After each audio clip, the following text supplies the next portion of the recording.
months. You can kind of see it here, but it's been a sort of a long, slow haul, right? Most of these gains occurred early on when visitors first started coming back.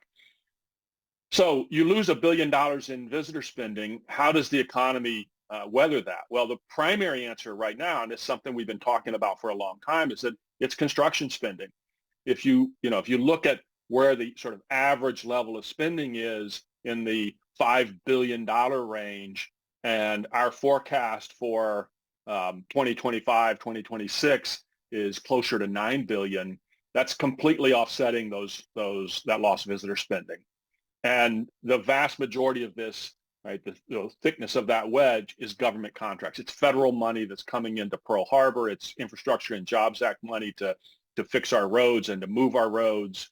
And the real concern, I would say, is and it's also spending for reconstruction on Maui. And the real concern is, where are we going to find the workers? If you look at the construction job count, it's at record high levels, and it really hasn't shown any signs of weakening. And so, we have to have those workers in order to keep these projects going and to keep the rebuilding going on Maui. So what about longer term? And this is where things get a little more bleak. I mean, the economy is holding up really pretty amazingly well, considering what we've been through, particularly on Maui. But if you look at the long-term picture for visitor spending, here's real visitor spending back in the late 1980s, right before the Japanese bubble. Here's real visitor spending today. So we're actually below where we were in the late 1980s. We keep adding more and more visitors, but they spend less and less. There's a whole slew of different reasons. The mix of visitors has changed. Repeat visitors are up. All of those things contribute. But the bottom line is that there's no particular reason to think that we're going to see significant growth in real visitor spending over the rest of this decade. And so that suggests that we need to continue to be thinking about diversifying Hawaii's economy, and really that business as usual isn't going to work. The long-term prospects for Hawaii's economy depend on good jobs, more affordable housing, good schools, all of the amenities that will keep people in Hawaii or bring Kamaina home. So this data is showing us natural population change, so births, less deaths. And the reason I show this is a direct contributor to labor force. So if you look over from 2010 till an estimate for 2024, take Oahu, it's measured on the left axis, it's gone from about 7,000 births exceeding deaths, so natural population change of about 7,000, and now we're down at about 3,000. The other islands have actually turned negative, right? Some of that's pandemic related, but Big Island and Maui, we estimate for 2024, they're going to shrink by a few hundred people. So births will be surpassed by deaths by a few hundred, and Kauai will only see births exceed deaths by a few hundred. So that means if you're going to grow your labor force over, let's say, the next decade or two, it's going to have to be from people who currently have chosen not to work. It's going to have to be from migration. And those conditions that I mentioned, good jobs, good housing, good schools, all of the things, again, that make people want to stay in Hawaii. Unfortunately, we're not doing that well on the jobs front. We're one of 4 states that has not recovered. You can see the 100 line here. Well, you can almost see it's hidden by all the states.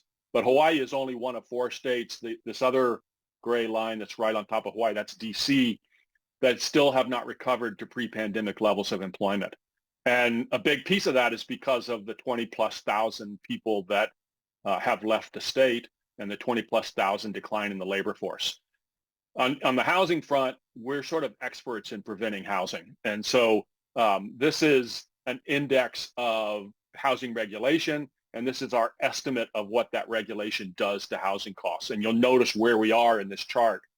We basically win. California and New York are sort of competitive, but we basically win the prize for preventing construction of homes. And that means that we make sure that our homes are expensive, and it encourages people not to stay in Hawaii or not to come here to work for us. So the title here is Business as Usual is Not an Option. And basically what I'm saying is that with the demographics, and this is comparing 2010 to 2019 growth rates of population. These are average annual growth rates with our forecast for the growth of population from 2020 to 2029. So you go from about 0.7% annual growth statewide every year to a decline of about 0.3% every year from 2020 to 2029, which then means declining labor force. That's the sense in which business as usual is not an option. We've got to change the way we hire and retain workers, and the state and policymakers have to address diversification, have to address housing, et cetera.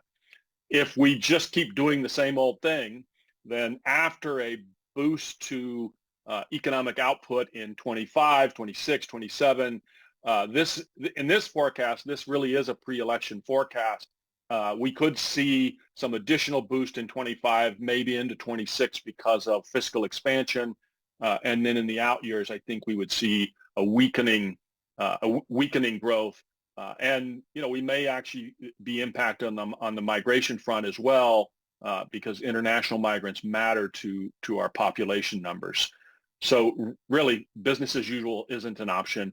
And I'm just going to finish real quickly with a plug for a survey. This is the Maui Recovery Dashboard on the UHERO website, and there's a QR code up here in the upper right corner, and a link to the survey where we do the survey every single month, and we're adding additional questions for businesses that have been impacted by the wildfires. So mahalo, and I'm going to turn it back over